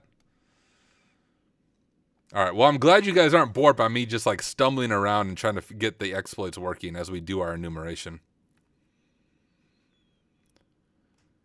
Jester kind of said, and this is why it's cool to do Slayer Labs on stream. We're all sitting on the edge of our seats waiting for the boom RCE. This is true. This is true. And I like that it's much more realistic that we have all these machines that we're looking at. I mean, if I wouldn't have ran like OpenVAS and InMap against it ahead of time, that's where you get frustrated. If you treat Slayer Labs like a CTF, it will not work for you. You have to have a holistic view of it. And they even say you don't have to compromise every machine to get to goal execution, which is very much like the real world. In the real world, in internal pen test, literally what I'm doing initially is finding any type of RCE to get initial access and then going from there. There's a lot of things on an internal that look like they should be vulnerable, but don't work. And I don't spend a whole lot of time working on it because there's so many other things to target. You try for a little bit, you move on to the next one. Try for a little bit, move on to the next one. That's very much a real world way to approach it. Did the exploit that worked tell you to set the path? No, it did not tell me to set the path. I just guessed that the way it was passing it, that it needed the full path there. But okay, that's cool.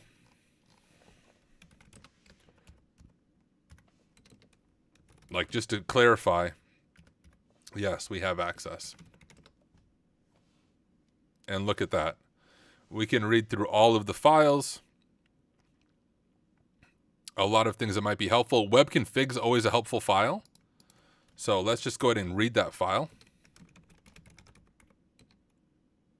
Oh, is that actually a directory? Whoops. Maybe if I could type. There we go. Web config. Every once in a while, you'll have credentials being stored in web config. Not in this case, though. Let's just see if we can get like an SSL shell on this. So if we ls home, what users,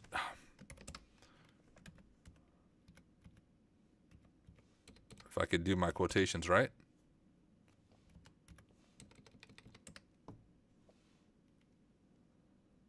Okay. We do have a home.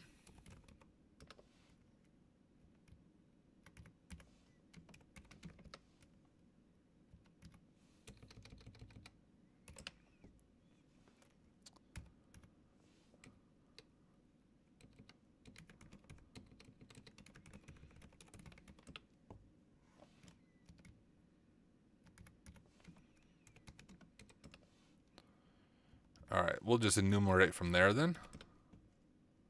which is where we were at before. Let's see if any of these would be interesting to us. Just initial glance at it. Maybe authorize.php. Oh, maybe I should cat it out though, not ls it.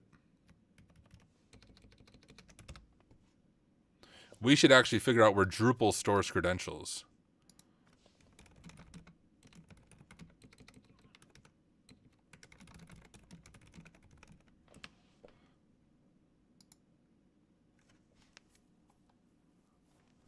There's a settings.php is what we're going to be looking for.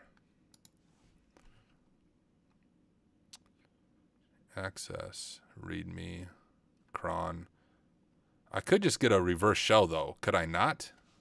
I'm overthinking this here. Let's get a reverse shell so it's a lot easier for us to enumerate. Oh, there is not netcat. How about Python 3?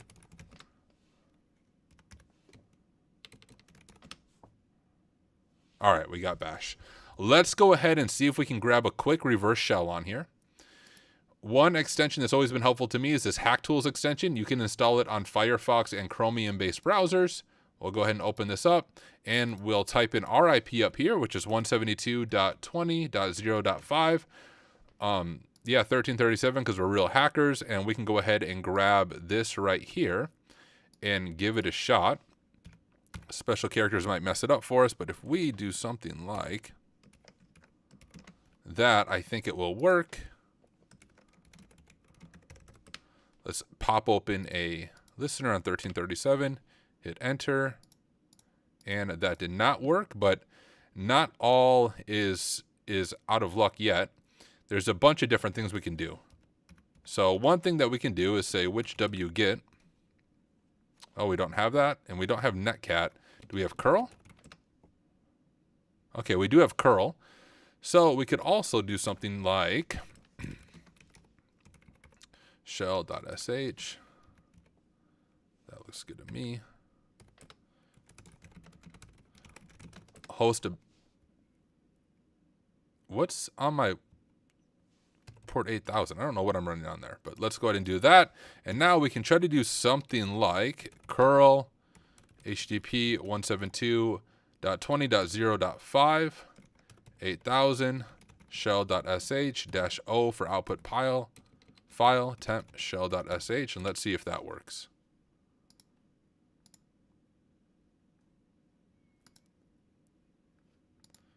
Okay, so maybe curl doesn't actually work. That should have, even if it didn't work there, it should have at least hit my machine. Right? 172.20.0.5 port 8000. Okay. All right, not to fail. I have more ideas. If we go to this and we do hack tricks, character safe, reverse shell. Oh, I forgot that hack tricks got like an issue with their freaking page. I saw a post from them about it, like Google tried to delist them due to some weird SEO stuff.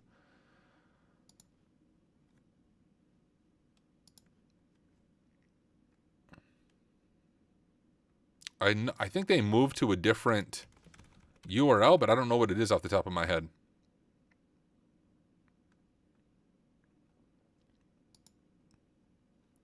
What's up on LinkedIn? Good to have you guys jumping in. I don't like using their website to search for them. I want to use Google. Oh, here we go.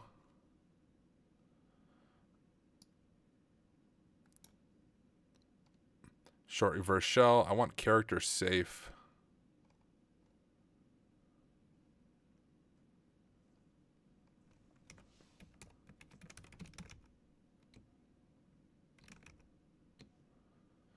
You just have to like base 64 and then echo it. I just don't remember the syntax. Not this. Basically so we can bypass the restrictions that we're running into. That's interesting, a short reverse shell.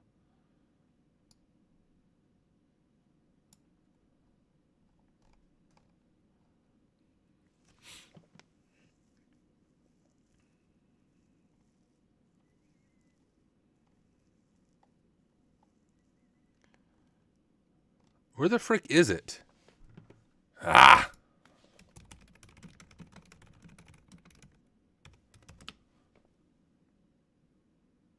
The frick. Does anyone know what I'm talking about in chat?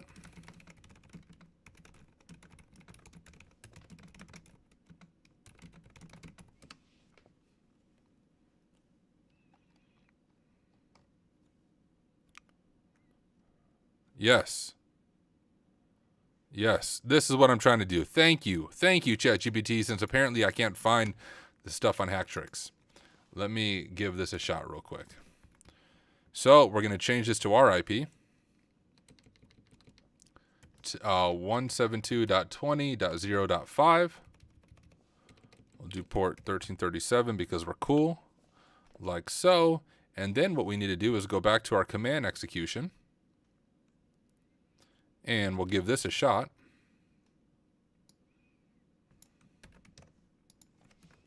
Obviously, we need to change this to our base64 payload, but we'll see if this works for us. So I think some of those special characters may have been our issue.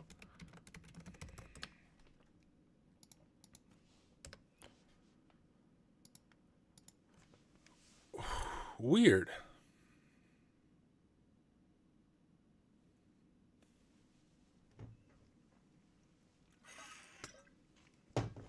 All right.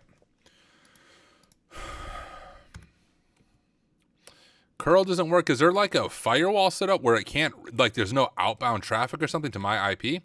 We're going to manually enumerate them. All right.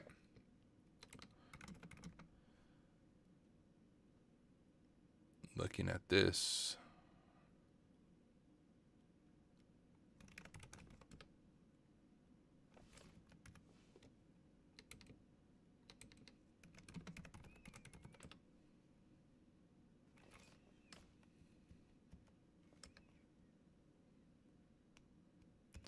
I think there is something blocking outbound traffic, but we have RCE here, so I may not be able to get a reverse shell, but we can slowly but surely pick through the files here and see what we're able to find.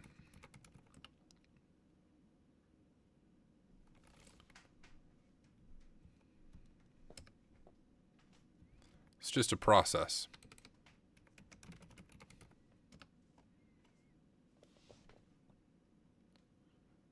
Oh, what is this?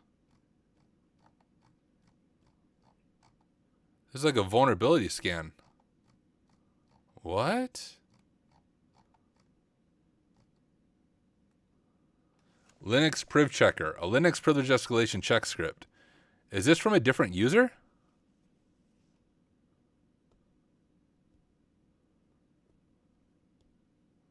Why is this here? I wonder if this is from a different user who uploaded this and then didn't delete it, maybe? Well, that's interesting.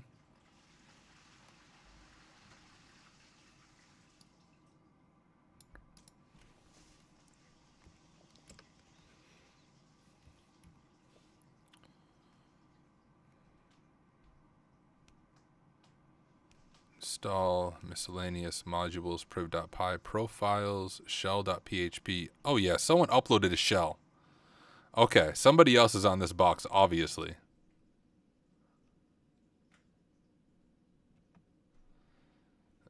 So there's clearly a way to upload files.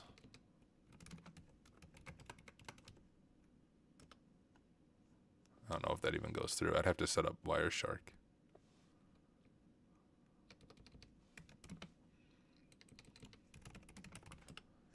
But I mean, I can't curl my IP from what I can see.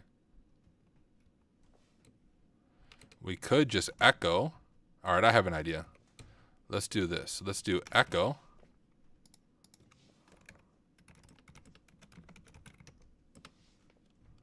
This.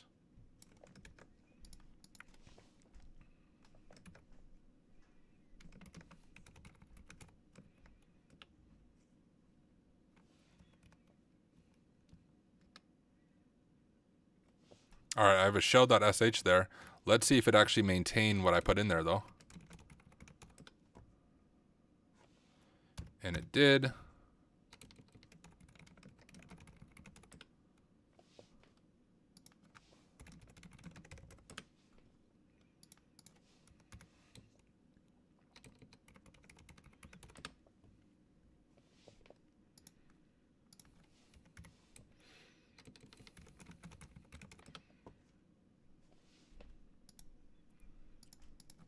All right, what is this shell.php? We could upload a simple PHP shell. Maybe that's what the other person did. Yeah, they just uploaded a simple PHP shell on it, which, I mean, I guess we could do.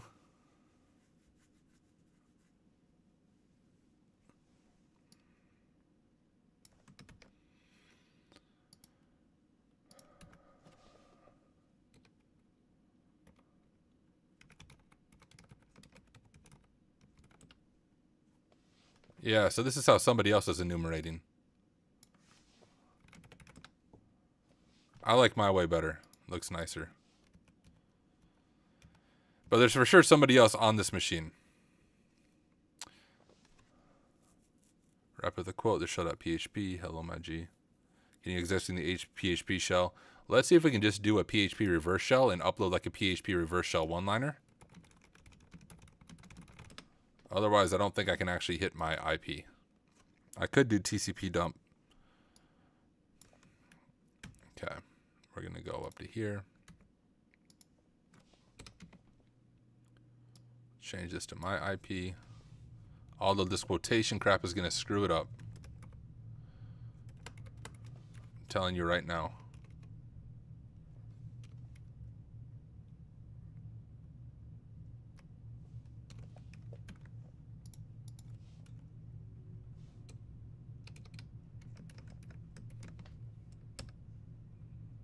Oh, maybe I should echo it out, huh? I know that's not going to fail, but we'll go like that.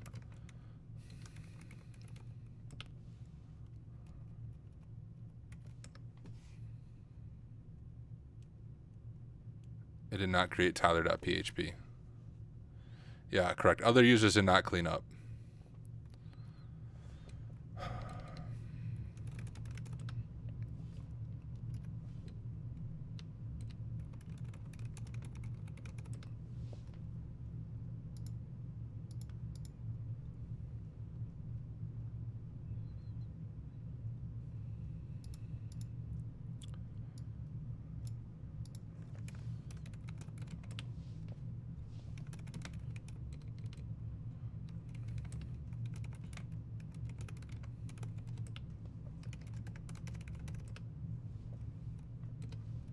I don't think I need to specify the listener. No, okay, I need...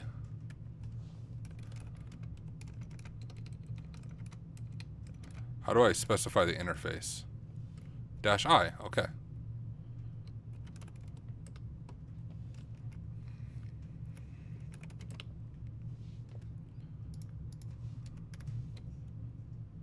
All right, let's ping 172.20.0.5.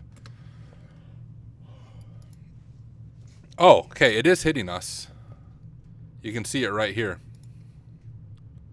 So maybe there's just something blocking my 1337 port. Maybe I should use a normal port. I actually see the command right there coming through. So it's not blocking our IP. And if I try, do we see any traffic?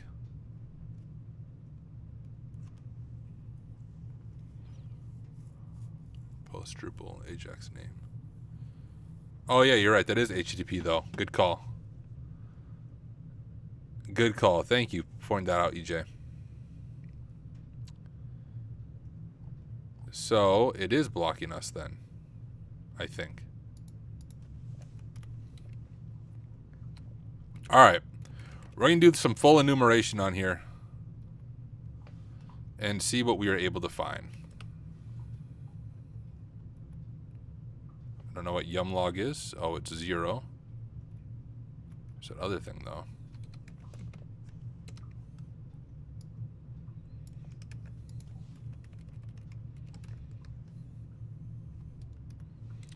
Okay.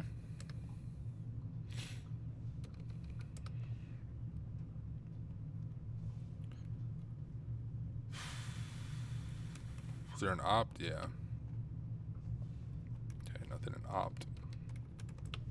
Surely I can't read root. Okay, I didn't think so.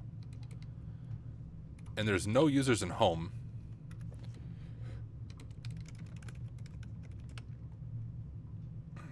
There's Jed.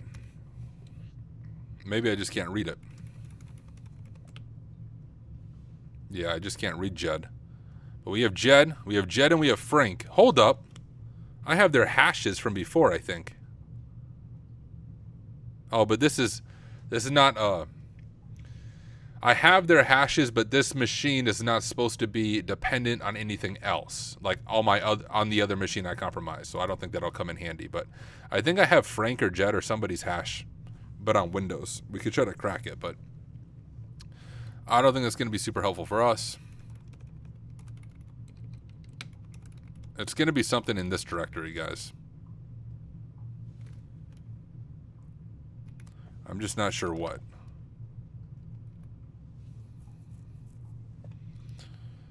Not update.php. Let's try sites. Let's try all. Okay, let's try default. There's settings. I think we might have credentials there. Maybe that will allow us to get a little better access.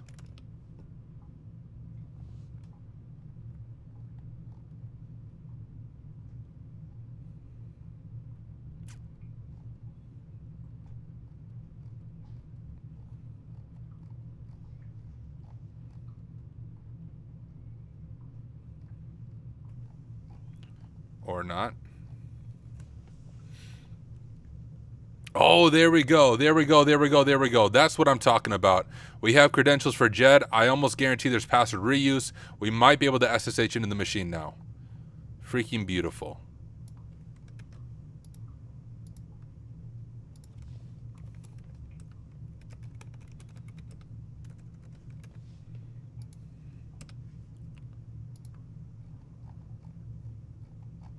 Good job, Tyler. Thanks, Tyler. Appreciate you being so nice to me, Tyler. You're welcome, Tyler. All right, let me grab this and just drop it in there. And now let's try at 10.25.1.70.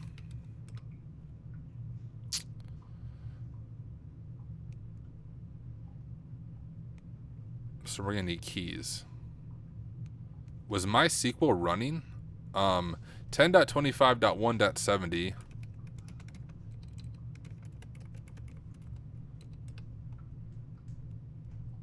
Oh, it is facing. MySQL-H 10.25.1.70/u jed/p to be prompted for the password. And then let's try this.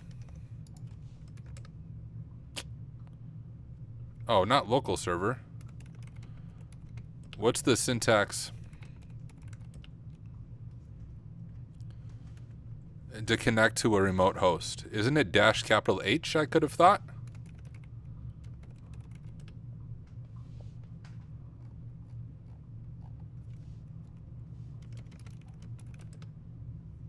Oh, lowercase h.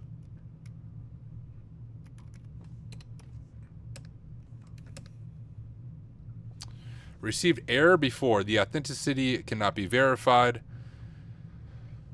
My host is not allowed to connect to this MySQL server. Why? That's not very nice.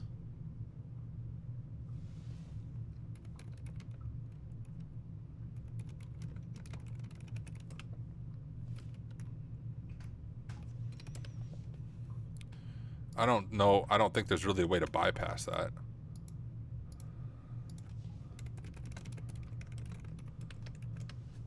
But I don't even know what's running on this server. There might be a login portal.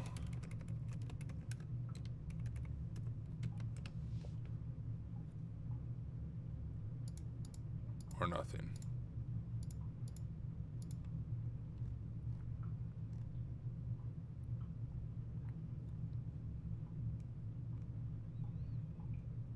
Yeah, that's what I figured.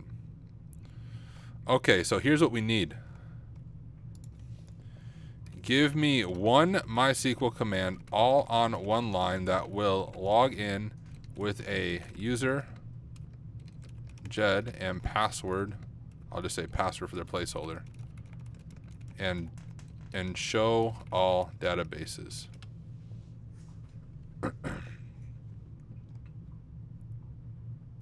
Okay. So, I bet we can access it from localhost. So what if I do something like this?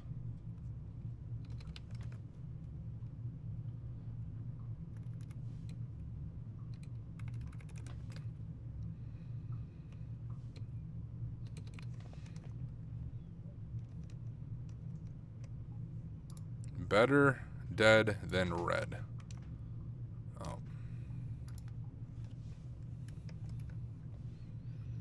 Okay, now we're gonna have to fix our escaping. I think if we just escape this. I did not mean to do that, you stupid thing. Freaking A.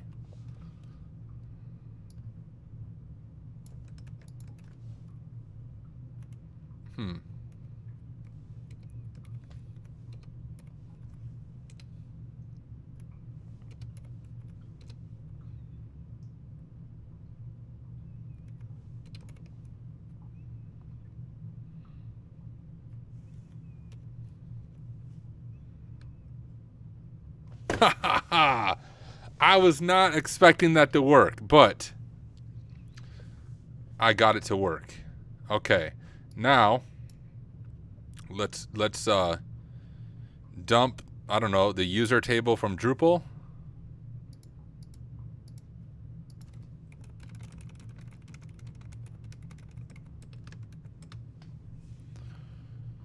Yeah, I know I could Drupal log in with creds, but this is way cooler. All right. Use Drupal, select everything from users. All right, we're gonna YOLO this. See, that's what I'm saying. I'm using a weird RCE and a one-liner to dump databases, right? That's cooler than just logging in, is it not? I'm gonna say it is. But now we have Jed's hash, and he was created by Frank at Roadhouse. All right. All right. Now we'll just say like.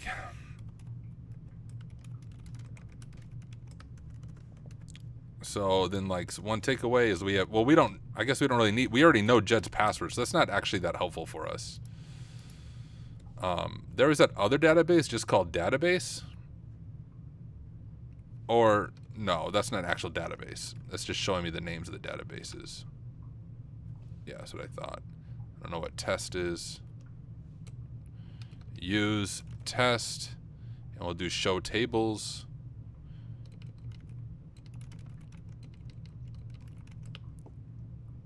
There's nothing in there. Let me make sure my syntax is working how I'm doing that. If I use Drupal and show tables, then we can see all of the tables. I don't know if there's anything super interesting to us there, but we have credentials for Jed. For Jed right there. Better dead than red is his database credentials. I bet that's his credentials for the machine as well. Is there any way you can... Okay. Is there any way on the... in one line...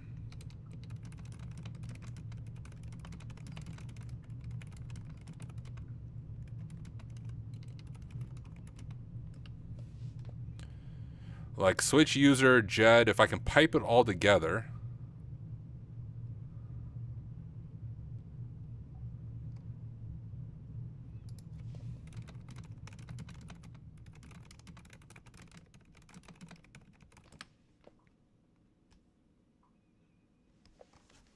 Yeah, that's what I'm thinking next, Lucky, is looking at the other machines.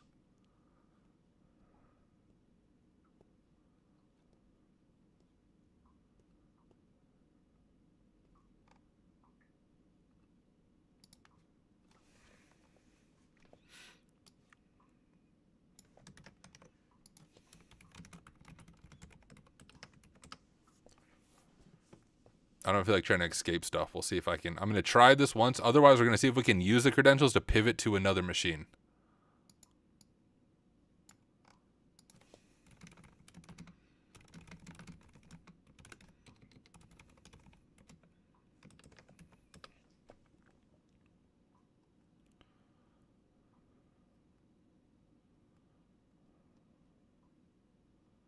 Okay, let me see.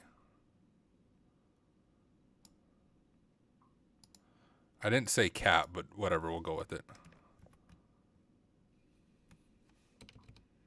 I want to see if I can read his SSH key, is what I'm trying right now. Okay. All right, I wasn't really expecting that to work. It was cool that I got the database read to work, but there's really not much in that database that's going to be helpful for us that we don't already have with full RCE. But we do have credentials. Now, if we jump back over to Red Dawn here, there is the second level that it says dependent. Root admin access not required. Low priv or service account will do. So maybe one of these machines has SSH or something open. Let's check real quick.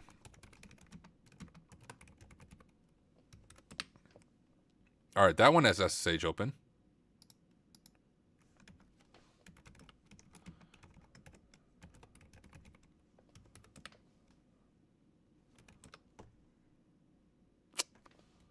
All right, that's not going to work. Let me do that. And I don't think SSH is even open on that one. Dang it. There's a mail server. What is open on this other one?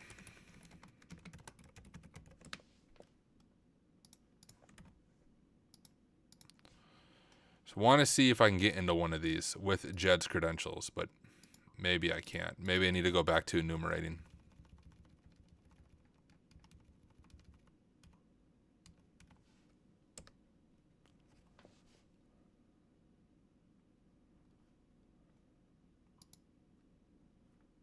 Ooh, that might have WinRM.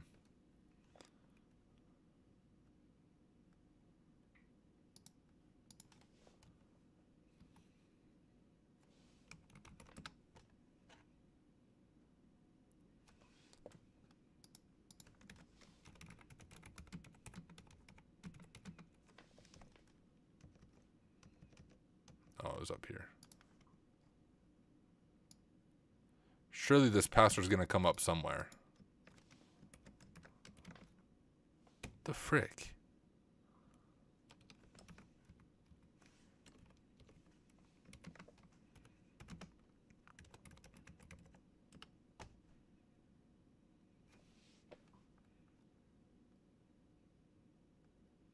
All right. Nope, it's not going to be there.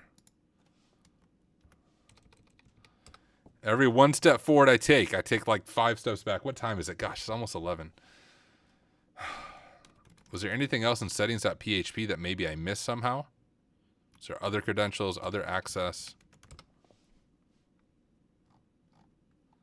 Otherwise, what else is open on this machine? That would be the other idea.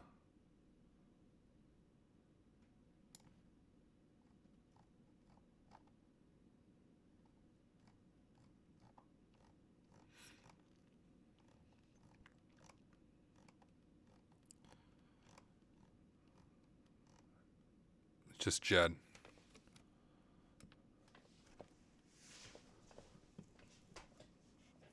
The email is just added by Frank. It says Frank is the one who added the user, not that that email belongs to Jed.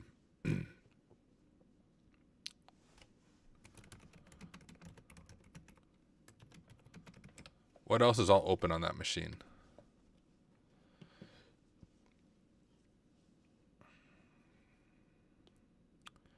MySQL, which we looked at. Check the robots for fun. Okay. This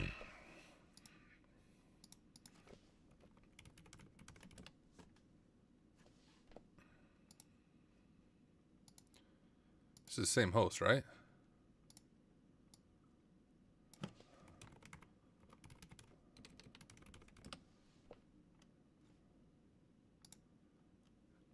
Did I crash this server? No, there we go. Here's your robots.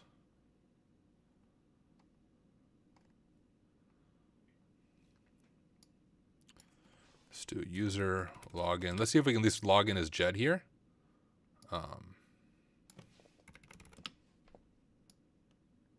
Okay. Jed.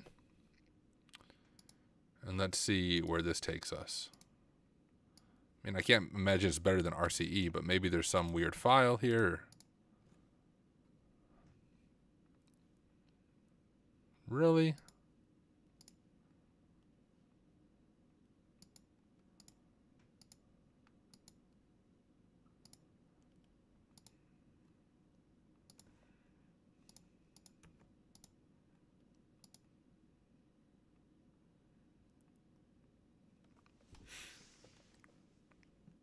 What did SSH say when you tried as Jed?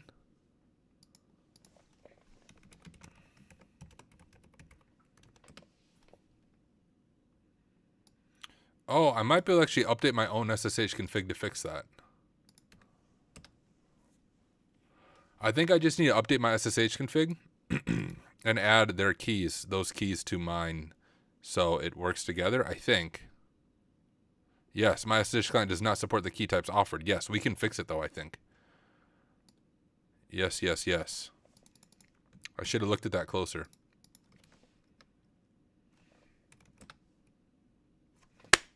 Yes. Thank you, EJ, for like just telling me to look at it again. I didn't look close enough the first time I did it.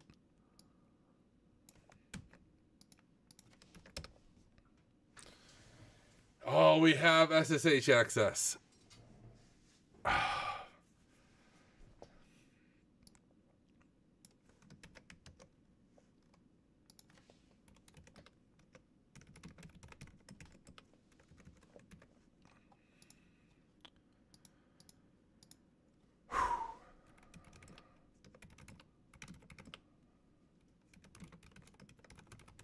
What do we have in bash history? Nothing interesting. Okay. Oh, this is like limited on what we can do, but we can do most things.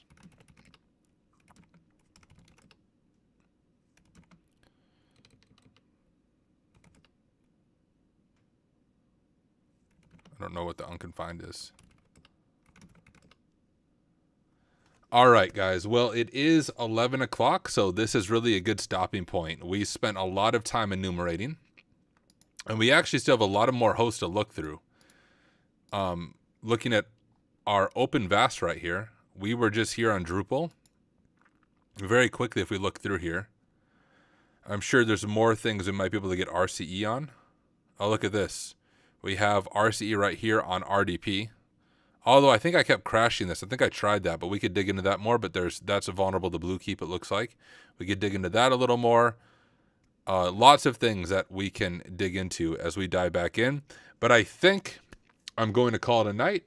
If I'm back on tomorrow night, it means I have continued my streaming streak. That will be day number 8 in a row. Today was day number 7. But thank you all for joining. For those of you watching afterwards on YouTube, I'm going to sign off with you. For those on stream, I'll hang out just a little bit longer.